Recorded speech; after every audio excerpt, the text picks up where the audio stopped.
মানুষ অফিস করে আইসা একটু ঘুমাচ্ছে, যায় টক টক করতেছে, ভাই উঠেন ধানের শীষটা একটু দেখেন। মিডিয়ার মধ্যে কি কু হয়ে গিয়েছে নাকি অলরেডি বিএনপি থেকে? তারা প্রভু চেঞ্জ করেছে, তাদের আগে প্রভু ছিল শেখ হাসিনা, এখন প্রভু তারেক জিয়া। বেগম খালেদা জিয়া একটি কথা বলেছিলেন, ওদের হাতে গোলামির জিঞ্জির, আমাদের হাতে স্বাধীনতার পতাকা। আমরা স্বাধীনতার পতাকা নিয়েই সামনে এগিয়ে যেতে চাই। আমাদের অনেক কর্মীকে তারা অ্যাটাক করছে, মারছে, এগুলো আপনারা দেখতে পাচ্ছেন। তো সেই জায়গায় আমরা বলবো, নির্বাচন কমিশন তারেক রহমানের যদি এই ব্যবস্থাটা না নেয়, আমরা বলবো যে তারা সুষ্ঠু ইলেকশন করতে সম্ভব নয় বাংলাদেশে। ভোট চাচ্ছে, মির্জা আব্বাস ভাইয়ের লোক যায় ফ্যামিলি কার্ড চাচ্ছে, দরজায় নক করতেছে, মানুষের ঘুম ডিস্টার্ব করতেছে, মানুষ অফিস করে আইসা একটু ঘুমাচ্ছে, যায় টক টক করতেছে, ভাই উঠেন ধানের শীষটা একটু দেখেন। তো এটা হলো পাকিস্তান আমলে ঠক ঠক করতো আইসা, মনে আছে আপনাদের? এখন হলো মির্জা আব্বাস ভাইয়ের লোক ওইখানে যায় ঠক ঠক করে যে তুমি চাকরি করছো, যেটাই করছো, তুমি যে অবস্থায় থাকো, গেঞ্জি পরা আসো, যে অবস্থায় আসো উঠো, আমার স্লিপটা নেও। তো এই ধরনের কাজগুলো নির্বাচনী যে সুষ্ঠু পরিবেশ আছে সেটার ব্যত্যয় ঘটাবে। আমরা বলি যে আমরা একসাথে সবাই রাজনীতি করব, এখানে বাংলাদেশে একটা সুন্দর ইলেকশন উপহার দিব। আমরা প্রার্থীরা এই ধরনের ব্যবস্থা থেকে এসে সুন্দর ইলেকশন, সুন্দর নির্বাচন প্রক্রিয়া যাওয়া উচিত সকলের। আর মিডিয়া প্রশাসন, মিডিয়ার মধ্যে কি কু হয়ে গিয়েছে নাকি অলরেডি বিএনপি থেকে?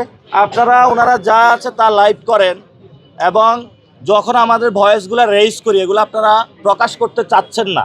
আমি তো গণঅভ্যুত্থানের পরে সব মিডিয়া যারা সম্পাদক ছিল তাদের সাথে বলেছিলাম যে আপনাদের চেহারাগুলো তো আপনারা মানুষের সামনে দেখাতে লজ্জা পাবেন, এখন তো আরো বেশি লজ্জা পাবে। তারা প্রভু চেঞ্জ করেছে, তাদের আগে প্রভু ছিল শেখ হাসিনা, এখন প্রভু তারেক জিয়া। তো প্রভু চেঞ্জ করার রাজনীতি, এই ধরনের বাংলাদেশের রাজনীতি করতে দেওয়া হবে না বাংলাদেশে। আমরা বলছি আমরা কোনো দলের বিরুদ্ধে নয়, আমরা দেশের পক্ষে থাকতে চাই। কিন্তু দেশের চেয়ে যদি কোনো দল বড় হয়, আমাদের দায়িত্ব হলো ওই দলকে দেশের মধ্যে নিয়ে আসা। কারণ আমাদের কাছে ব্যক্তির চেয়ে দল বড়, দলের চেয়ে হলো দেশ বড়। এবং আমরা বলেছিলাম, বেগম খালেদা জিয়া একটি কথা বলেছিলেন, ওদের হাতে গোলামির জিঞ্জির, আমাদের হাতে স্বাধীনতার পতাকা। আমরা স্বাধীনতার পতাকা নিয়েই সামনে এগিয়ে যেতে চাই। স্বাধীনতার পতাকা মানে সন্ত্রাসের বিরুদ্ধে দাঁড়ানো, স্বাধীনতার পতাকা মানে চাঁদাবাজির বিরুদ্ধে দাঁড়ানো, স্বাধীনতার পতাকা মানে ইলেকশন কমিশন যে নিয়ম দিয়েছে সে নিয়ম মেনে চলা, আমাদের যে মিডিয়া ভাইরা রয়েছে তাদেরকে স্বাধীনভাবে কাজ করতে দেওয়া।